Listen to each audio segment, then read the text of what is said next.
Hold on. Is that better? Is that better? Yeah.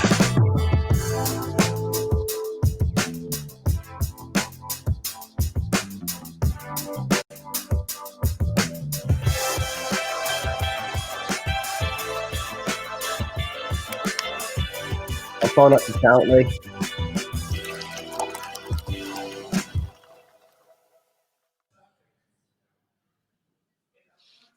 Oi, oi! Hey! I think what was funny then was I think over the promo video we would talk. I was like, "Shit, Ad, you're really loud." Like you can tell this is the first time we've had to do the whole work from home podcast, can't you? Yeah. I am Lee Wilcox, and this is the Adam. fourth episode Oh, wow. of the Drunken Brainwave. Oh wow! The technical issues here is it's outrageous, isn't it? Yeah, sorry about that. I just started talking over you, Lee, and then the VT came in. Yeah, we didn't do the roll VT. It's not as smooth today. We can do it again. Restart. Okay, restart let's do it again. Let's do it again. So, okay, one second. I'm Lee Wilcox. I'm Adam Barrie. Roll the VT. Sam, roll the VT.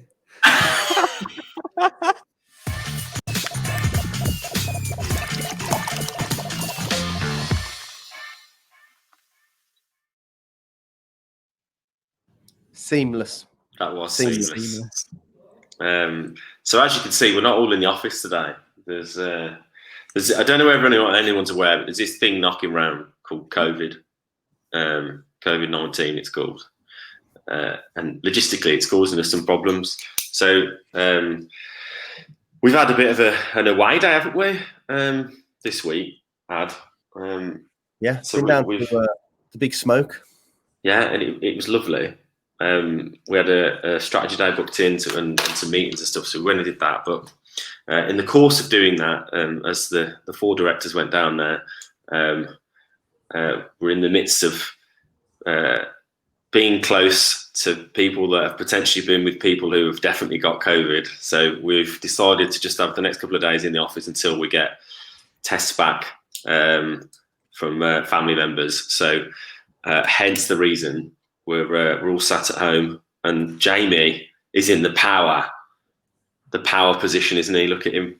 He is. He's the games master. The games master, yeah. For one day and one day only, I am CEO and creative director of Electric House, and it feels epic. Wow, I don't think that was the handover. I think it was just like you can just do the podcast. Is that what you're doing? You're going around telling everyone that you're the CEO and creative director for the day? I've done some great campaigns, some new business models. We're well on our way to becoming the best social media publishing group in the world. 3 hours, you've done all that. You should have the job anyway. And I've done a webinar. And you've done a webinar, yeah. So do you go on, Jamie? Why don't you give yourself a little plug for that? Because it'll get pushed out separately. Go on. Yeah, so every month we do an amazing Electric House webinar. This month was the Boring Brands webinar, all about how to make, if your social is slightly boring, we're gonna take it and we're gonna make it amazing. So we had some amazing speakers. Bethany Dunmore, creative lead at large, as she introduced herself last week. But we also had George and me speaking. But most importantly, we had Olivia Webb from Red Spout Media, who has teamed, who's worked with Mark Gaisford over the past couple of years and built some incredible personal brands. So it was an absolute honour to share the stage with them. Love it. So keep your. I think anyone who's subscribed to the Electric House newsletter on a monthly, weekly basis will get links to that as well once it's published. I would imagine it'd be available today. As we were live. So love that. Look, guys, as normal, the one thing we're not going to do is miss an episode. Well, we're going to try not to. I shouldn't say that, should I? In case one of us does get the COVID, and maybe we can't do it. But we're going to try and do an episode every week. And even logistical nightmares like this aren't going to stop us. As normal, guys, what we need some comments. We need you to hit the like button, smash the subscribe button, man. Go full Go for that was nice, wasn't it? Go for YouTube. Subscribe to our YouTube channel. And if you are listening to the audio version of this podcast, then please leave a review. Apparently it's what we need. And I will say, usually it's quite loud in the office, but I might make up for that today because I've got kids running around the house. They're off school as well. I'm actually working from the bedroom, and I've got the ironing board. You're on the ironing board, yeah? I'm on the ironing board, yeah. So I've got all the kit. I think just as well for viewers, if I have to get up and open the back door, that we've had a puppy about 10, 11 days ago, and this little man is shitting everywhere. He loves it. So I'm really trying to get him out of the house to do his business. So if I dart off, it's either because he's tried to shit on my foot, or I think he's gonna. So I'm gonna lob him out of the house and see if I can get him to do it outside. I've had some success this morning. I'm quite proud of myself actually. Three poos outside he's done. So it's progress, that isn't it? Pretty good. I really hope he does come and shit on your foot. Oh, he's so good though. For a good he's chilling by my feet at the minute. He's a good lad. So has Jamie disappeared? I think it's I think he has disappeared. That's okay. We don't need him anyway. Bex is here he is. Was that part of the plan, Jamie, for you to disappear? Yeah, man. I'm just gonna dip in and out. That's fine. Visually, it was on, but if you're listening to this on the podcast, no one would have known anyway. So no, they wouldn't have. No, disappeared. They just would have thought you'd gone mute. I'm gonna go. So it's going to go again. It's just going to keep dipping in and out. So look, I think our week this week has just all been built around strategy. We've been on about it for the last couple of weeks, but we actually got to go out, didn't we? We did. Yeah. For those that don't know, I'm not a fan of London. Well, actually, not London. Just the people in it. So I hadn't been to London since. That's more offensive than the first bit that you did. If you just said London, you could have left it, and then you said, "No, actually, it's not London, the place. It's actually the people who live there. People that occupy London." Yeah. It was March. The start of March is the last time I went down, and so I was like, I'm going to London. I did get a bit excited, but then I got on the train. No one's allowed to sit next to you. It was great. There was hardly anyone on the train. Tube, not many people on the tube. Walking around the streets of London was bizarre because there was hardly anyone there. It was perfect. It was like my idea of London. Yeah. You love all the architecture and that, but you don't like all the people running around. I felt like on Monday morning when I woke up, I started packing my bag and that. Go on, what are you saying? I'm really sorry, if you can hear anything. I heard something then. Yeah. I can hear something. Sorry about that. Carry on. I was really excited on Monday morning to pack a bag. And Kelly said to me, she's like, "It's weird, isn't it? Because you're away for 2 nights and you've not been away for like 6 months. You used to go down to London twice a week, Tuesday and Thursday, and sometimes I'd stay over, sometimes whatever. But and then we'd have days of nights away places. We just did a lot more travelling beforehand, and I started packing my bag. I felt like I was going on holiday. I had I was packing my wash bag, and I was doing, and I was like, "Oh, this is good. This is great." I got to the hotel, and it was, felt really weird. But we had a meeting on Monday afternoon before you got down, and we got out of this meeting in London, Moorgate ways, which we just spent a bit of time in. So go down at Moorgate and Finsbury Park. So I tend to sort of go down there sometimes. And there's We Are Social there as well, and some other businesses. And it's always really busy. It's a busy part of London. Walking around there, and the only people, ironically, that were knocking around there was a load of tradies. There's loads of tradespeople because there's lots of work on. But I said to you, didn't I, when you got there, I was waiting for Will Smith to come along with his dog and that mannequin in I Am Legend, because it was just literally, it was like the streets, there's no one there. Don't walk into any dark spaces in case something pops out of it. It was a bizarre experience. Birmingham's busier than London at the minute. I've been into Brum. Yeah, sorry, Lee. I just want to apologise just in case anyone is kicking off in the comments about me saying I don't like people from London. That's not what I meant. The people in London are very nice people. There's just too many of them there. That is exactly what I meant. So just in case people are kicking off in the comments, if you're from London, I'm sure you're very, very nice. Yeah, at mass. Yeah, you're nice on your own, but together, yeah, a bit horrible. Yeah, look, there are. Sam Fowler's jumped in. Hold off there, Adam. Here to defend London. I knew there'd be some. Sam. I know. You knew it'd be him. So it's been like a really interesting couple of days, hasn't it, for us? Because we've been able to get a group of people together and actually have a face-to-face. I've had a couple of face-to-face meetings, one with a client and then one like with us like the board, and then having some sort of like guest attendees there to help us with strategy and stuff, which we've never done before. I don't know whether like anyone watching has ever done, you know, what we've been running the business 6 years now. We've never done anything where we've got at board level, we've got other people to come and like give us their opinions on us and like the strategy that we've got. It sounds a bit ridiculous, sounds a bit stupid, doesn't it, actually, that we've never done it before? Yeah, I guess so. And I think looking back at the last 6-7 months, it's just been pure backs against the wall, you know, fighting fires left, right, and centre. And I guess now for us, business is kind of getting back to normal, and we can start looking at the plan we had pre-COVID, I guess, and going, okay, can we still execute on this? And asking people that are a lot more experienced in business and advertising than we are. I think it's a must. I don't know how we've not done it before, because we thought we knew everything, Lee. That's what it was.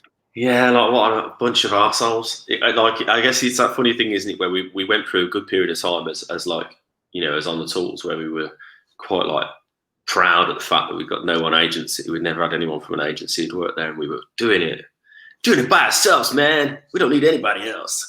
Yeah. Whereas actually, you know, we got past that point and we were like, shit, we don't really understand the agency world. We don't really get it. No. Still, in fact, I'll be honest, Tuesday sort of made me realise that I still don't. There's still a lot to learn, isn't there, in terms of the way it's all structured, and I think just the opportunity as well, and actually the scale of some of these businesses and how they operate and the way that they're structured and the roles within some of these agencies. I mean, I'll be honest, it even got positioned and challenged quite heavily of like, are we even an agency? Yeah. Which is quite scary, really. It is, yeah. I think we've got a little bit of work to do on what we actually label ourselves as, because we are a social media publishing group, but no one knows what that means. Well, it's because when you start saying the word publisher, it refers to distribution of content, doesn't it? So like ITV is a publisher, yeah, but they don't deal with the creative of it. They, you know, there's production houses and creative agencies. There's businesses like ours that deal with all the creative side of it. ITV just go, yeah, you can have that slot and it's going to cost you this amount of money. Like, if you want it, that's what you're paying. If you don't, then do one, because someone else is paying it. Whereas with our communities, we are more protective over them. We are like, well, no, you can't just produce that piece of content, because one, it won't work for you, but two, the audience aren't going to like it. That community is not going to engage with that, so that doesn't benefit us. We need our community to be engaging with content that is relevant or beneficial or, you know, value driven or whatever it might be. So we're this, like, whilst we are a publisher, we're this like hybrid publisher that has to create the content as well. And then we've got agency models within us. Yeah, and I think we've got a lot of work to do. I thought by watching Mad Men, we'd have cracked it by now. But, it wasn't the best bit of research to do, I guess. No, I think. Well, I don't know. I think, interestingly, you know, it's obviously a depiction of what it was like in the 60s in the media world, but a lot of it's still the same. I think there's some of the bits that have changed, but there's some that haven't. Yeah. What we should do is we do an audit of the leadership team and go, right, who's Don Draper, who's Pete Campbell. No one wants to be Pete Campbell, do they? Yeah. Mark's Pete Campbell. Pete Campbell, isn't he? Yeah, Mark's Pete Campbell. Weasley, isn't he? His little weave. But comes good in the end, doesn't he? Pete Campbell. He's like, proper weasel at the beginning. Who's Ken? Is it Ken? The guy who gets his eye? Spoiler alert. Is it Ken Cosgrove? What's his name? Ken Cosgrove, he gets his foot done as well. Yeah. No, who's the one who gets his foot done? I'm pretty sure that's him. Anyway, we're going way off topic here. Yeah, he gets his. I like Ken Cosgrove. That's it. That's what I was getting at. I don't think I like anyone with him. He becomes the. It becomes a bit of a heavyweight, don't it? Him and Pete Campbell hate each other, don't they? Mm. Great. If no one's watched Mad Men, you should. It's great. Yeah. It's the only reason we want to have me and Ad in the boardroom. We want to build like a little tray, like a little trolley thing that's just got loads of booze on it, and a sofa. And some blind. We're going to get some blinds put in the boardroom just so we can have a sleep sometimes after a bit of a boozy like morning, maybe. The thing people will probably think you're joking there, but that's actually been talked about, hasn't it? No, I'm not joking. She's terrible, really. Drink more, smoke more, spend more time in the office. It's kind of it's pretty stressful trying to run the business. I think sometimes it's good to have a drink. Not a big one, but no, actually a big one, but just not very often. That's what I like. Yeah, binge. That's what Lee's saying. Big. Someone out there watching this. Do what Lee does and just binge. Yeah, big summer blowout. That's what I like. But yeah, no, the strategy day was really good and super interesting. I think there's a lot to do there. But actually, just being out in London was just lovely. Just being out and about. I don't know what people's experiences are at the minute. I genuinely would love to hear it in terms of like, are they, are people travelling again with work? Is that happening now? Oh, this guy's back. He's back in the room. Hello. So I did want to kind of talk about that and get onto that. So obviously you were back in London, and how did you feel it being like there in London? Did you feel like there was a new normal? Yeah, I guess I kind of did. I think the difficulty was it's just gone into tier 2, hasn't it? So like we went to we had the meeting on the Monday afternoon with the client, and it was about 4:00 when we came out of there in you're at Moorgate, and we were like, we've got nowhere to go. Ad was travelling down at this point. So it was me, Andy, and Mark. We were like, what should we do? There was an all bar one across the road. So we were like, let's just go and prop up there. We'll get a pint, and then we'll wait for Ad to come. Instantly, as soon as we got to the door, big bar as well. This was, by the way, it's like a 2-floor all bar one, like lovely, like all done out, perfect positioning. And guy runs to the door, and there's two people in this bar. Massive bar. There's 2 people sitting in the corner, and then he's like, "Are you from the same household?" And like, me, Mark, and Andy. Unless we've got like fucking men behaving badly or something. Do you know what I mean? Like if we're living together. So I was like, "No, we don't." And he was like, "Really sorry, but you can't come in." And we were like, even if it's for work, we're having a work meeting. He's like, "No." So we went outside, and then 10 seconds later, he come after us. Was like, "You can come in, but you got to sit on separate tables." And we were like, "Okay, sound." So there was the 3 of us sat in this triangle on separate tables. And he then said, "I've just been speaking to those guys, and they think that actually the rules are that if it's between 9 and 5, you can come and have a meeting, but after 5:00 you can't if it's for work." And really, I just felt sorry for him. He was desperate for people to come in. I don't know whether he owned the bar. I don't think he did. I think he worked there, and like he was absolutely desperate for people to come and sit down and like have a drink or have some food or whatever that might be. You know what I mean? And I think it was kind of sad actually, because you can just see that there's people's jobs, people's businesses that are they're just getting obliterated. Like there's no way that thing is going to last there. You can clearly see as well that, the majority of people I've seen out, everyone's bending the rules. There was people sitting at tables together, and you're like, you clearly are not from the same household. I think and that rule there, you can do it between 9 and 5 if it's a business meeting. People are just going to be going out together and going, we all work together. This is a business meeting, and getting absolutely bladdered from 9 to 5 just to get around that rule.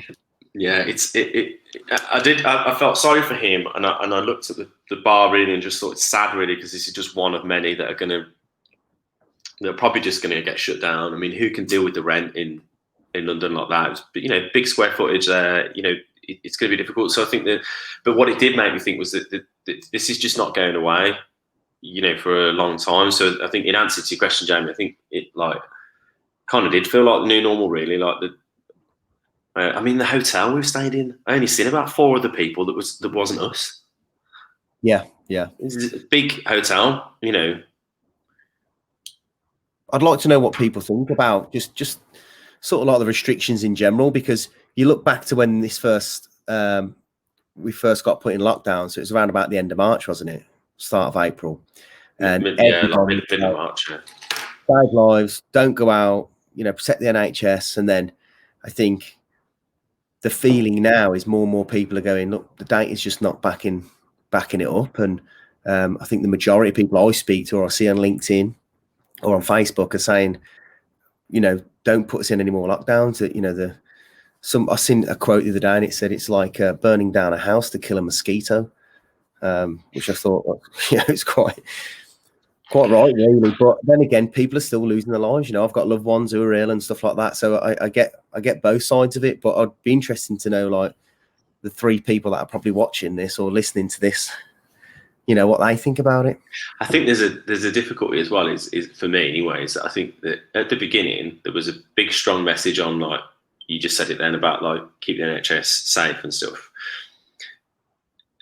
I'm reading and hearing snippets that, like, I think someone came out this morning. I don't know, I think it might be Liverpool General Hospital or somewhere. Is like now dealing with more cases than they did at the height of the peak previously in the previous lockdown. But there's no messaging at all with regards to NHS, and I think it's something that actually nationally people got behind, because there was we all know people that work for the NHS, and instantly, I think there's more of a movement and a mission and a collective goal to go, okay, yeah, we understand that actually whether the data showing us that people are dying in the spades that necessarily justify a whole country lockdown. If the NHS does get blocked again, and that's the problem, then actually more people will die from other illnesses that they should be treated for at that period of time. Yeah. So, but that's all gone. It's all now like, I don't even know what the messaging is. It's like, it's disappeared. I'll be honest with you, Jamie, it's well unnerving. You just keep going out and coming back in. I'd rather you just stay in, man. It's like, I'm halfway through talking to you and you fucked off. I was like, where's he gone? Like, the best thing was then, though, when he came on screen, his face was like utter shock. Like, what am I doing on the screen? But yeah, if you've just tuned into this is a COVID special brought to you by Electric Help. Yeah, it is. Yeah, it is it's Drunken Brainwave COVID special. What are you saying, Jamie? We've got anyone in the comments? We've got anything knocking round? So we do, absolutely, indeed. And I'm very excited to announce in a minute we're going to move on to something that's been something we talked about since the beginning of the podcast, getting Sam Fowler on. Here we go. So, who's in the comments then? Big question of the day. Andy Stevens, last week it was red sauce or brown sauce. This week, is it digestives or bourbons? Chocolate digestives or plain? I'm going to go with chocolate. Chocolate digestives, I'll go with. Yeah, I think I probably will as well. They're a bit more accessible. Bourbons, the problem with the bourbon for me is that I always try and eat it like a prat. You take both sides, like one side off in purity, so there's no breakage. It's a bit of a faff to eat because I just can't dip it and eat both sides of it like a Twix or something. You know what I mean? Or like whereas a digestive, just straight in it. It's what the people want to know. Mate. That was my working to be on my answer. Chocolate digestive. Absolutely. Are you telling me that that's of the seriousness subjects and meaningful, interesting things we're talking about? The one question that we've got is about a biscuit. Absolutely. Wow. I can't believe we've got one question and it was about a biscuit. Yeah. So we're going to quickly move on now to, we've got a question from Sam Fowler. But before we go into the question from Sam Fowler, he's recorded us a little surprise. So at the beginning, we said we really wanted to have an On the Tools radio advert. So he's created one for us. So Sam, without further ado, do you want to play the On the Tools jingle?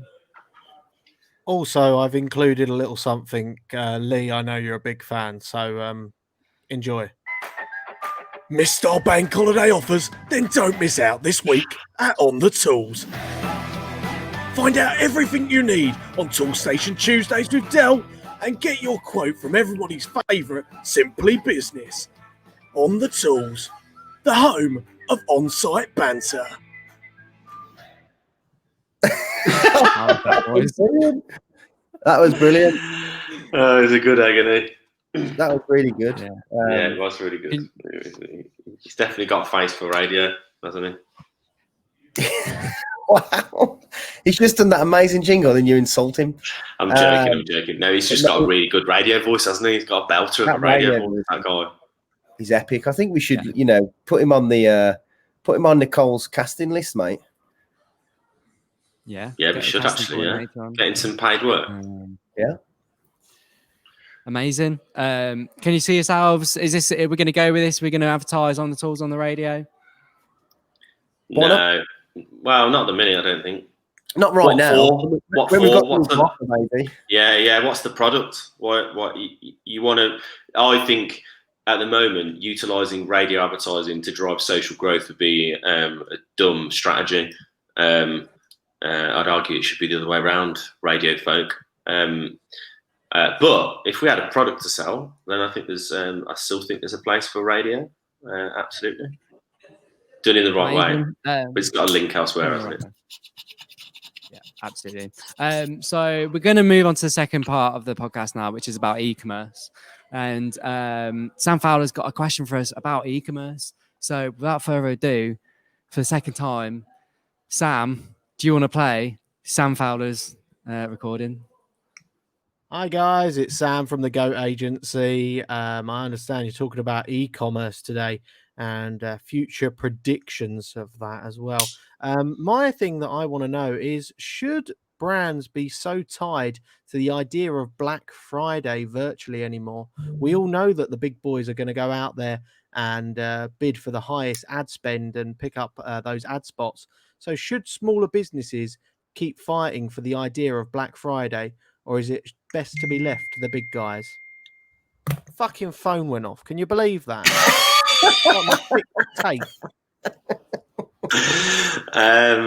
Good question, that is. Yeah, it's a really good question. Go on, what do you think, Ad?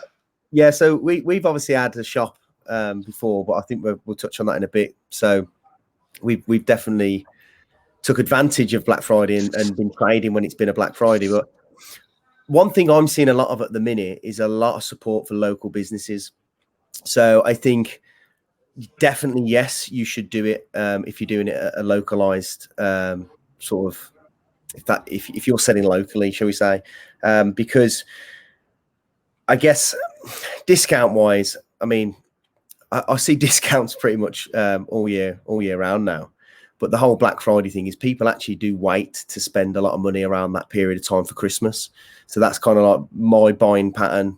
The missus will go, I'm just going to do it all around that sort of like 4-day weekend and make sure that I get bang for your buck type thing. But I'd say yes, just because there's a lot of people pushing and supporting local businesses now more than ever, I think, with everything that's gone on. Yeah, I don't think they can not be involved with it. But I do. The problem is that like Sam's just alluded to there, the big guys get all the big ad spots for it, and I think it's very difficult for them to compete. So I guess it just comes down to like this margin thing, doesn't it? And like the longer term play of the value of having Black Friday in your strategy. So if a small brand's gonna not really, if they're gonna lose money to try and compete, but they've got good lifetime value on their customer and they can collect some customer data by doing it at a higher rate during that period, then I think, then it becomes a benefit because of the retargeting opportunities you've got. But I think it's trying to find gems of where it's happening. I think, for me, Black Friday and all that has become more of a like Prime Day. Do you know what I mean? It's become more focused around Amazon than it has. Here we go. That was going to happen, wasn't it?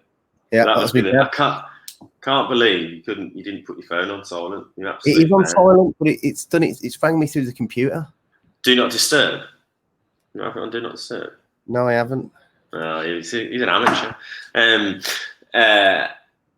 So I think for smaller brands, I think it's really, really difficult to compete. So I think maybe the strategy is to also look at where there's some like low hanging fruit or some different stuff happening. So, for instance, is Facebook Marketplace somewhere that people could drive some lower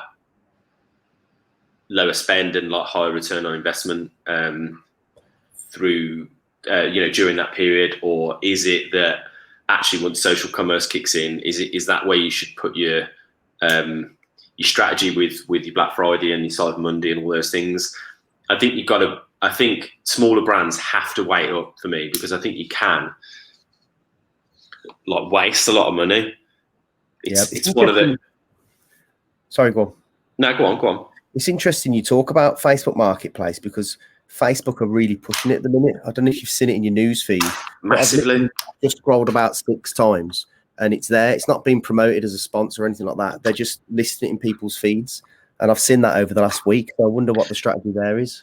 I think there's a play. I think Marketplace could become something that works really, really well. And I think it sort of fits into this social commerce thing again, doesn't it, that we've been banging on about. But Facebook are perfectly primed to sell product if they get it right. And through the pay strategies you have through the platform, you can, and brands obviously do a lot of that.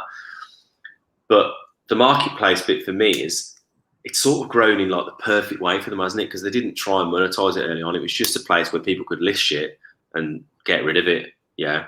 And now, if I want to sell something, I put it. It depends on what it is, I guess. That's the only problem. I think the Facebook Marketplace is like it's cheap, isn't it? Do you know what I mean? You go on. It's like if you used to do it in levels, it's like a car boot, and in comparison to like eBay or Amazon.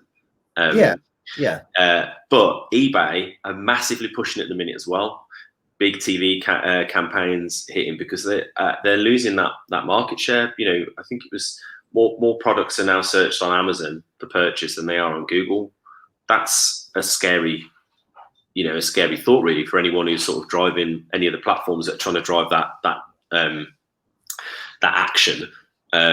So I think Marketplace could become a really, really smart place for brands to be selling, particularly on a Black Friday, Cyber Monday type thing, because it is seen as like a cheaper area for people to buy stuff. So I think if they get it right, positioned right, Facebook could have I don't suggest they're going to do it this year, but I think next year they could have a big play for that market, and it could kick on pretty well, particularly if they can start selling through lives and through the shops, things like that. If they get that right, it could be a brilliant place for smaller brands to be.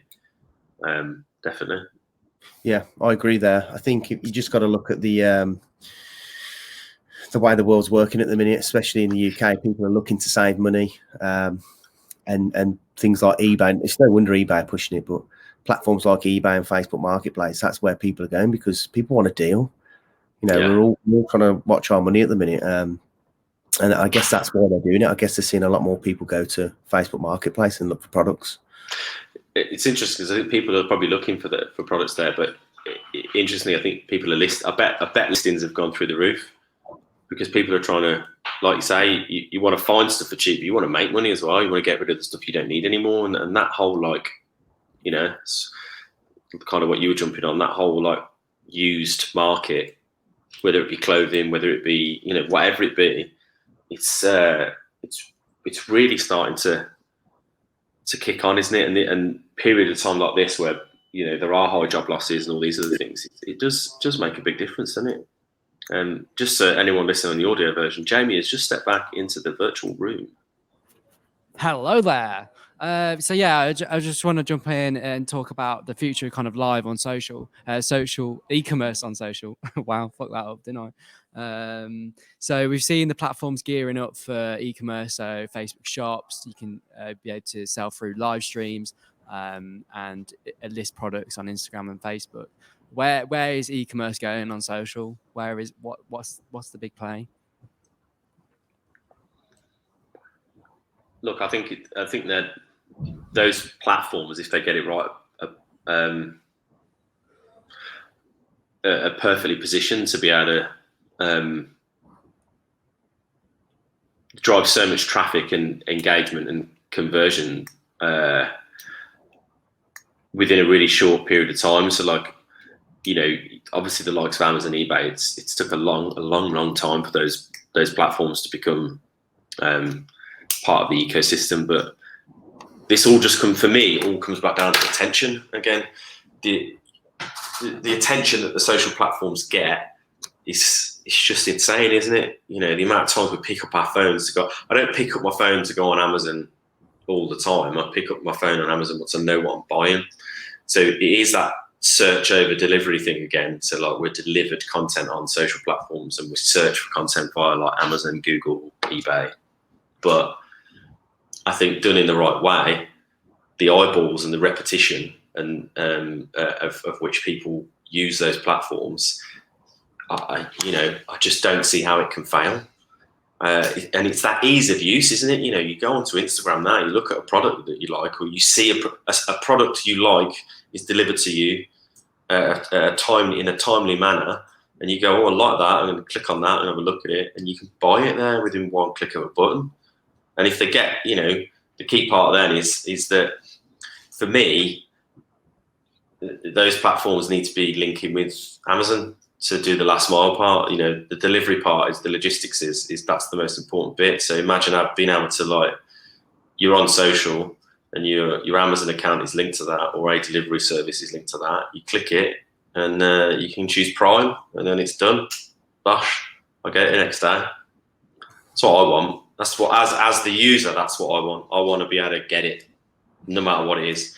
But I think eyeballs wise, the ease of use for people to be able to be on social so much, the opportunity to get their attention over and over and over again at the right timing, I kind of don't. It's going to be a big industry, social commerce.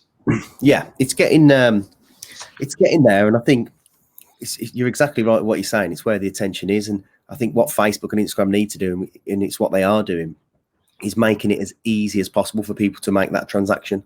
Because historically, you can go on a Facebook page or an Instagram page, and then you've got to purchase the product off the app, which kind of isn't what Facebook want you to do. So they're building that into the apps now. But imagine, we will go live on the Tools platform, and we could have concurrent viewers of, like, anything from 2,000 to 3,000 people during a 40-minute live show.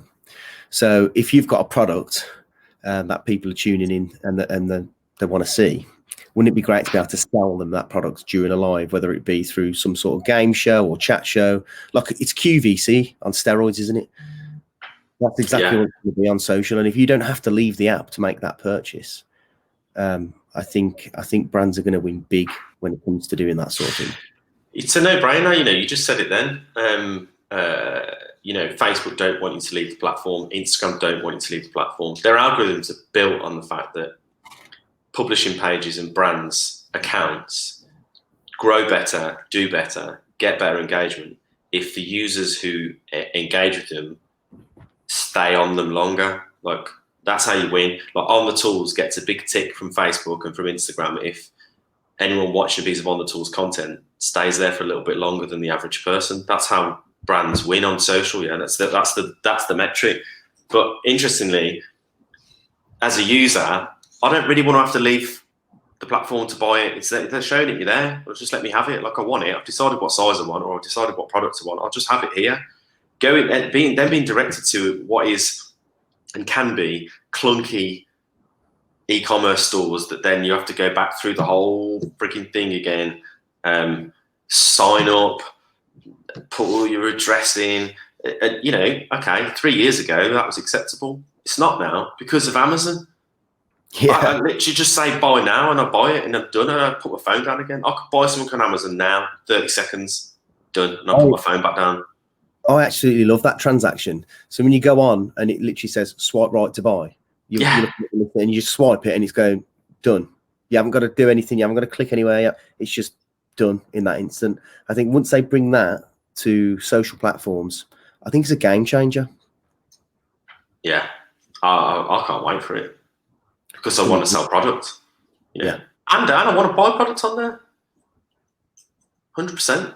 I think going into the because we're going to finish it because we're on 40 minutes, so I think we'll wrap it up in 5. But it comes back to this thing, doesn't it? So the next segment the last segment we always finish with is the Drunken Brainwave idea. So like just ideas we've had or other people have had, etc. But I think today Jamie wanted to talk about like the OTT store that we had. Imagine, if back then we had the ability to buy in the platform. Yeah, it just would have been incredible, wouldn't it? Yeah. Did we ever tell the story of when we done the Black Friday? Yeah, I think we did a couple of weeks ago. Yeah. It was last week. Yeah, where we left the live on, and Sue and Laura had to just like. Oh yeah, we did. Yeah, just like Trojans, weren't we? I think we were whipping them at one point, saying "pack." But we started a store off the basis of having no money, really, didn't we? So very early days of On the Tools, we were like, right, people had started asking for some like On the Tools hoodies and merch, things like that.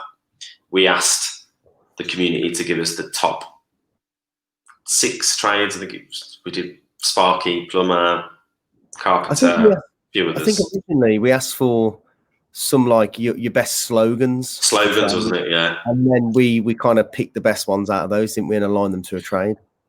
Yeah, and then so I think we had about 6 trades, didn't we? And then we launched it, but we did a really weird thing, didn't we? The first week we put it on the shop for like 2 days, then we took it offline again, and then we put it on for another 2 days, and then we took it offline again, and then first like 4 to 6 days or whatever it was, we did about £800 worth of sales, and we were like, right, this is it, we're going to do it, and then we did 15 grand's worth of sales that first month. And then I think that first year we did about 300 grand's worth. The Christmas that year was mental. We were just doing like 16, 18-hour days, printing mugs, packing T-shirts, printing T-shirts, like thousands of orders a month. It was incredible. It was a really good feeling, weren't it? That buzz of like the purchase. Yeah. I used to love standing in the queue for the post office with two trolleys full of like merch to send out. But I think that this is what we've done over the last 6 years is we're always sort of moving from one thing to the next, but we spot an opportunity, and that was an opportunity because people go, do you do merch? And we're like, no. And then after the third time someone asking, we're probably like, we should think about doing some merch. Yeah, I did like that. And it's the only reason really that we were able to step into the next bit of the business, because that was the bit that made us some money to start with. If we hadn't have done that store when we did it, we might not even be here now.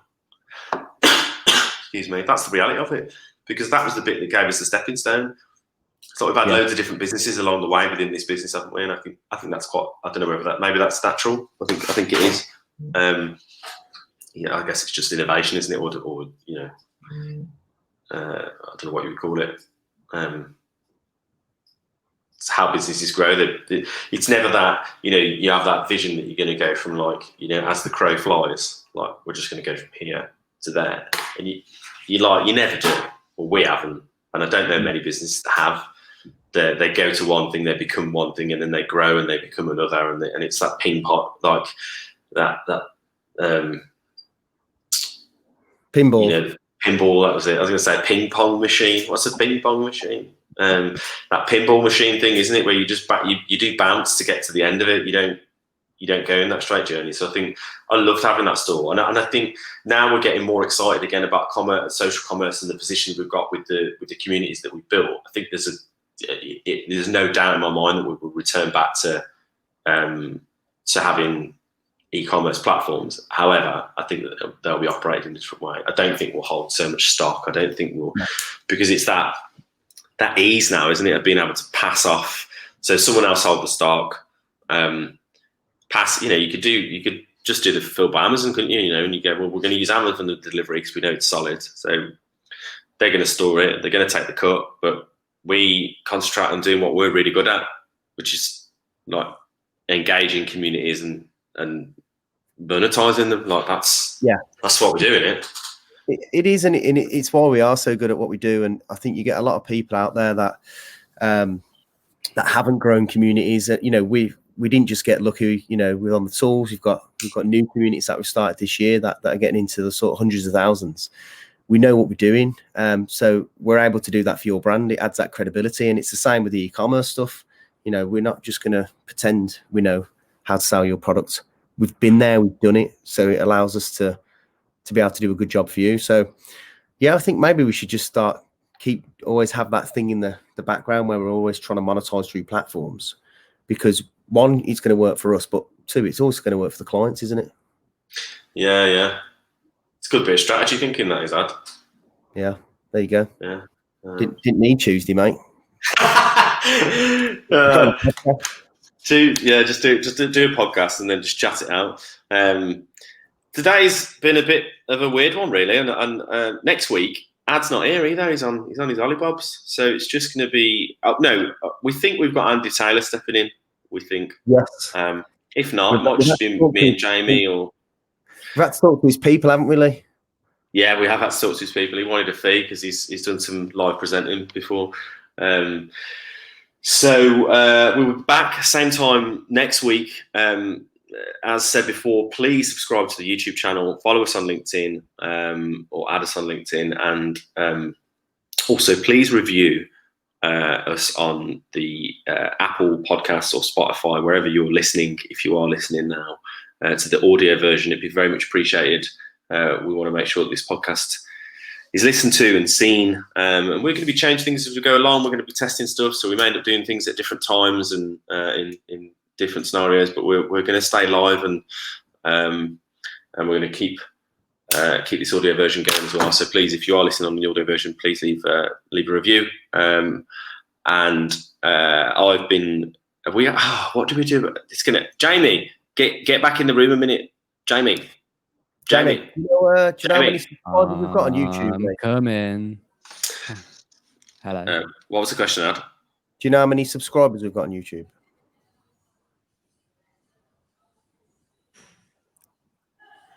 Jamie, this is a question for you, mate. I don't know if you were aware of it. Oh, sorry. I thought 52 subscribers. Oh, there we go.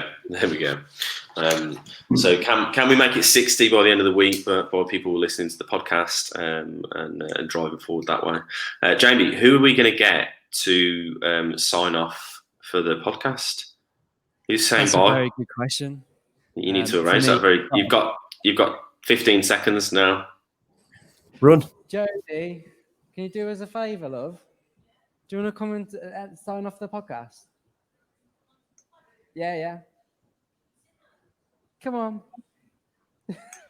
Jodie, for those who don't know, is my work girlfriend. She's your new work girlfriend? She's my work girlfriend, and I'm her work boyfriend. Is that true? Get Jodie on. Yeah. That's not very happy about this. I'm a little bit jealous about that. Jodie's on number one. You bought her a Kit Kat. Oh, that's nice. Hi, Jodie. You can take your mask off. It is okay. She can't hear you, by the way. I can't hear anybody. Can't hear anyone. You might want to explain what she's got to do then, Jamie. Hello. Oh, Jodie, can you hear us? No. Can you hear us?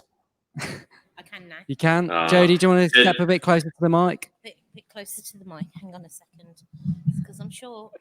This counts my 15 seconds, by the way. This is great. This is my favourite bit. So Jodie. Yes.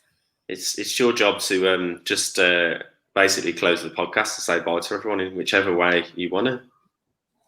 But what have we been saying? It doesn't matter. Well, I mean, you should have been listening, really, but you know, whatever. Well, that old chestnut. Okay. So, thanks for listening, watching, joining us. Hope you've enjoyed everything. See you soon. There we go. Bye, everyone.